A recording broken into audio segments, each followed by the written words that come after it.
Las Vegas kadang-kadang disebut sebagai kota hiburan dunia. Dan MSG Sphere adalah bukti julukan itu. The Madison Square Garden Sphere adalah area musik dan hiburan baru yang saat ini sedang dibangun. Bola tersebut akan memiliki tinggi 112 meter dan lebar 157 meter pada titik terlebarnya, menjadikannya bola terbesar di dunia. Arena di dalamnya akan memiliki 17.500 kursi untuk pertunjukan konser dan pengalaman hiburan lainnya. Itu dimaksudkan untuk sepenuhnya imersif dan akan menggunakan gerakan, suara, visual, aroma, dan suhu untuk sepenuhnya melibatkan anggota audiens. Di sisi visual, MSG Sphere akan memiliki layar LED terbesar di dunia yang pada resolusi 19.000 x 13.500, akan membungkus penonton untuk pengalaman yang sepenuhnya imersif. Bagian luarnya, seluruhnya akan dibuat dari layar juga, yang akan mengubah bola menjadi apa saja untuk orang-orang yang lewat.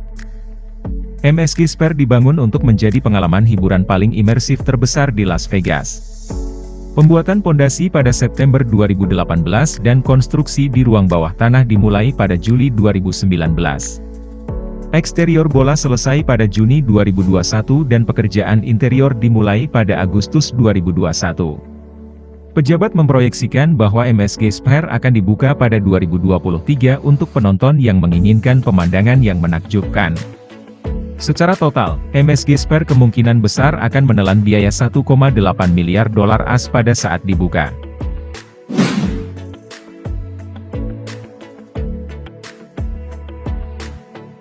Patung memorial ini adalah patung terbesar di dunia. Mencapai total ketinggian 240 meter di atas Gujarat, India. Patung itu menggambarkan Vallabhbhai Patel, seorang tokoh sejarah India yang penting. Setiap kaki patung Unity, panjangnya sekitar 70 kaki. Mengingat ukuran sepatu rata-rata untuk pria adalah sekitar 10,5 di AS, ukuran sepatunya akan menjadi 80 di AS, yang sama dengan 352 di Uni Eropa. Patung itu sangat tinggi sehingga kamu dapat dengan mudah melihatnya dari jarak 7 km. Di dalamnya terdapat museum, area pameran, taman memorial, dan galeri observasi. Dari 5 zona di dalam patung, 3 dapat diakses oleh publik. 2 lainnya adalah area pemeliharaan. Setiap hari sekitar 15.000 wisatawan mengunjungi patung tersebut. Meskipun warna patung tersebut sekarang adalah tembaga kemerahan, namun patung Unity perlahan-lahan akan berubah menjadi hijau selama 100 tahun ke depan karena oksidasi tembaga. Hal yang sama terjadi pada patung Liberty yang dulunya juga berwarna tembaga. Patung besar itu dimaksudkan untuk mewakili Vallabhbhai Patel, Menteri Dalam Negeri pertama dari India. Dia berhasil menyatukan 562 negara di India prakemerdekaan. Memberinya kehormatan patung dan hari peringatan dari rakyatnya. Patung Unity mulai dibangun pada Oktober 2013 di tengah protes dari desa-desa sekitar. Sebanyak 22 desa di wilayah tersebut mengeluhkan pembangunan patung tersebut akan mengakibatkan kerusakan lingkungan dan penggusuran beberapa desa. 3 model kecil diciptakan untuk menyempurnakan desain, yang direvisi setiap kali sampai akhirnya disetujui. 3.000 pekerja dan 250 insinyur, bekerja sama untuk membuat patung Unity menjadi kenyataan. Sejauh fitur keselamatan lainnya, patung ini memiliki 2 peredam massa 250 ton seperti gedung pencakar langit.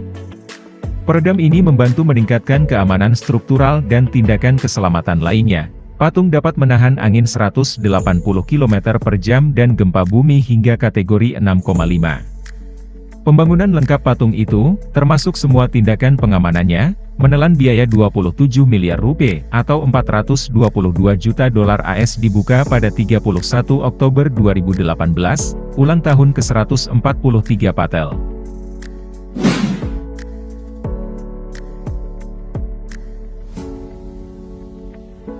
Pada tahun 2013, jembatan angkat vertikal baru dibuka di Bordeaux, Prancis. Dibangun untuk meningkatkan lalu lintas di sepanjang Sungai Garonne. Itu adalah prestasi teknik dan menawarkan desain yang unik juga. Pont Jacques Chapban del Mar mulai dibangun pada tahun 2009 dan mencakup 4 tiang dengan rentang angkat 117 meter di antaranya. Secara total, jembatan ini memiliki panjang 575 meter yang menjadikannya sebagai jembatan angkat vertikal terpanjang di Eropa. Tiang penyeimbang untuk membantu bentangan terangkat ke ketinggian yang dibutuhkan oleh lalu lintas sungai. Tiang juga berisi lampu yang berubah berdasarkan ketinggian air. Tiang bersinar biru untuk air pasang dan hijau untuk air surut. Saat membangun jembatan ini, petugas mengetahui bahwa mereka harus menjaga lalu lintas sungai tetap mengalir meskipun mereka menghubungkan kawasan Bacalan dan Bastide yang sedang menjalani upaya revitalisasi. Jembatan harus diletakkan dekat dengan air dan desain yang diusulkan akan menyatu dengan dermaga di sekitarnya. Hanya membutuhkan waktu 12 menit untuk menaikkan bentang jembatan. Jembatan ini dinamai untuk mantan Perdana Menteri dan Wali Kota Bordeaux Prancis dan akan menangani 43.000 kendaraan per hari. Total biaya proyek konstruksi aneh ini adalah 160 juta euro atau sekitar 195 juta dolar AS.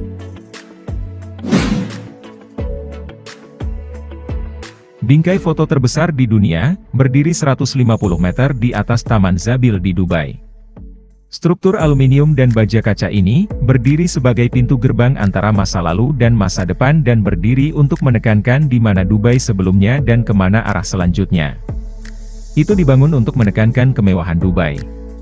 Satu sisi pengamat bingkai, dek observasi menghadap ke bagian kota yang lebih tua sementara yang lain memberi wisatawan pemandangan gedung pencakar langit dan perkembangan futuristik selama 50 tahun terakhir, termasuk Burj Khalifa. Ini adalah tujuan populer di Dubai. Pada tahun 2019 saja, lebih dari 17 juta orang mengunjungi bingkai tersebut. Konstruksi pada bingkai dimulai pada 2013. Dek observasi kaca pusat, dipasang di tanah dan kemudian diangkat dan dipasang di antara menara.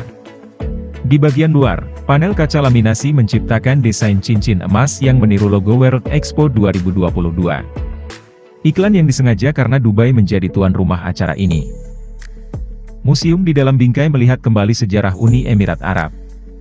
Pengunjung diangkut melalui waktu dan akhirnya datang ke pameran realitas virtual, yang disebut Masa Depan Dubai. Di sini, mereka mengamati kota futuristik berbasis tenaga angin, lengkap dengan mobil terbang, pengiriman drone, banyak mega proyek baru dan banyak kemajuan teknologi lainnya. Ide untuk rangka Dubai lahir pada tahun 2009 ketika ThyssenKrupp mengadakan kontes untuk merancang lift retrospektif untuk Dubai. Tujuannya adalah untuk merancang menara lift unik yang memungkinkan wisatawan naik dan mengamati pemandangan kota dari udara. Lebih dari 4.600 arsitek yang mengikuti kompetisi, Fernando Donice keluar sebagai pemenang dan menang dengan desain rangka Dubai-nya. Struktur Fernando didasarkan pada rasio emas atau 1:1,618. Rasio ini adalah standar arsitektur dan artistik untuk dukungan struktural dan keindahan. Itu tercermin dalam bangunan seperti piramida besar di Giza dan Parthenon. Bingkai adalah persegi panjang emas contoh desain yang sempurna.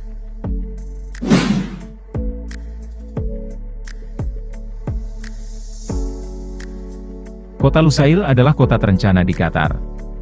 Dimaksudkan untuk menghadirkan pengalaman perkotaan terbaik bagi penduduk elit.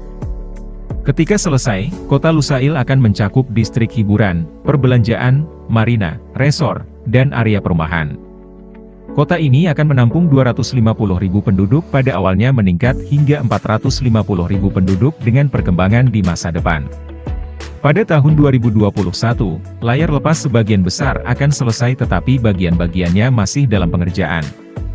Dengan Qatar menjadi tuan rumah Piala Dunia 2022, mereka berusaha keras untuk menampilkan mega proyek dan kemajuan teknologi mereka.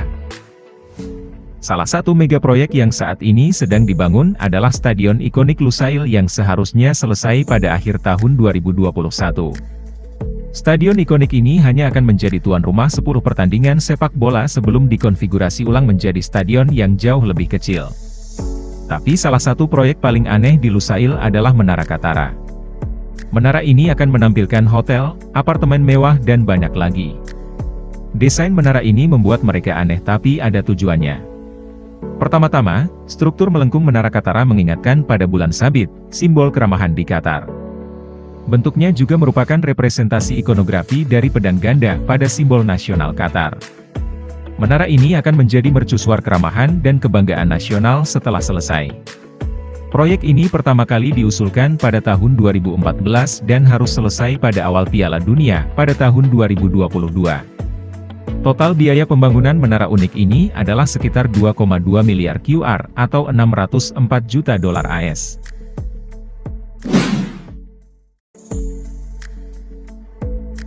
Terletak di perbatasan Beijing dan Langfang di Provinsi Hubei, Beijing Daxing adalah bandara internasional kedua ibu kota. Dijuluki bintang laut, karena desain palang enamnya yang tidak biasa, bandara ini memiliki terminal bandara gedung tunggal terbesar di dunia, dengan ukuran kira-kira 97 lapangan sepak bola. Pada puncaknya, bandara internasional baru, akan mampu menangani hingga 200 juta penumpang per tahun. Jika mencapai kapasitas ini, itu akan menjadi bandara tersibuk di dunia. Untuk membantu volume ini, proses check-in ditangani dengan pengenalan wajah. Penumpang mungkin tidak perlu menunggu dalam antrian panjang atau berbicara dengan resepsionis untuk naik ke penerbangan mereka, karena bandara juga berencana untuk menggunakan layanan pelanggan berkemampuan robot untuk membantu penumpang saat mereka bergerak melalui terminal. Pada tahun 2012, Bandara Asli Beijing, Bandara Internasional Ibu Kota Beijing mencapai kapasitas penumpang. Desain aslinya didorong ke batasnya tetapi permintaan terus tumbuh dan berkembang. Tingkat penumpang meningkat sekitar 5% per tahun secara konsisten. Dan bandara lama Ibu Kota Beijing membutuhkan sedikit perluasan. Pada Desember 2014, konstruksi dimulai di Bandara Internasional Beijing Daxing. Proposisi awal termasuk 9 landasan pacu dan 600.000 pekerjaan baru untuk penduduk Beijing. Butuh waktu 5 tahun untuk menyelesaikan konstruksi. Pada saat itu 11 desa dipindahkan untuk diberi ruang. Selain desain bandara yang terlihat sangat unik dan menarik, juga memiliki tujuan lain. Arsitek Zaha Hadid, merancang bandara untuk estetika dan kenyamanan. Halaman di area tengah merupakan tempat penting bagi penumpang dan keluarga untuk bertemu. Tetapi desain juga memungkinkan para pelancong untuk mencapai pesawat mereka lebih cepat. Hanya membutuhkan waktu sekitar 8 menit untuk berjalan dari pos pemeriksaan keamanan ke gerbang manapun. Selain itu, desainnya membuat penumpang lebih cepat masuk dan keluar bandara.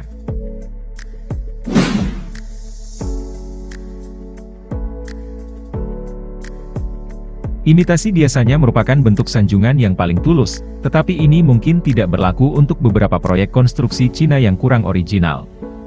Ada banyak kota dan bangunan peniru di seluruh Cina, termasuk replika Venesia, London, Gedung Putih dan banyak lagi. Orang-orang yang tinggal di kota-kota unik ini, melihatnya sebagai kombinasi dari hal-hal terbaik yang ditawarkan dunia dan mereka dapat mengalami semuanya tanpa meninggalkan Cina. Tianduchang atau Kota Langit adalah salah satu dari kota peniru ini. Tianduchang dimodelkan setelah Paris, sampai ke replika Menara Eiffel setinggi 108 meter. Cina juga meniru beberapa detail Paris, seperti tiang lampu di jalan dan tata letak tanaman hijau di sekitar menara pusat. Ketika dibuka pada tahun 2007, itu dimaksudkan untuk menampung 10.000 penduduk. Namun pada tahun 2013, hanya sekitar 2.000 orang yang tinggal di sana. Karena lokasinya yang terpencil, tepat di luar Hangzhou, itu pada dasarnya adalah kota hantu. Namun penduduk perlahan-lahan meningkat dalam beberapa tahun terakhir dan semakin banyak orang pindah ke kota peniru. Perkembangan baru telah ditambahkan untuk mengakomodasi permintaan tempat tinggal yang lebih tinggi. Sebuah stasiun metro diharapkan akan dibuka di Tianduchang pada tahun 2021 yang seharusnya meningkatkan hunian dan membantu meringankan masalah isolasi. Di masa depan, Cina menghindar dari proyek imitasi ini. Brand baru yang diperkenalkan pada tahun 2020, membatasi desain bangunan asing ini. Mereka ingin menjauh dari meniru tempat-tempat terkenal dan malah menekankan arsitektur Cina mereka yang unik.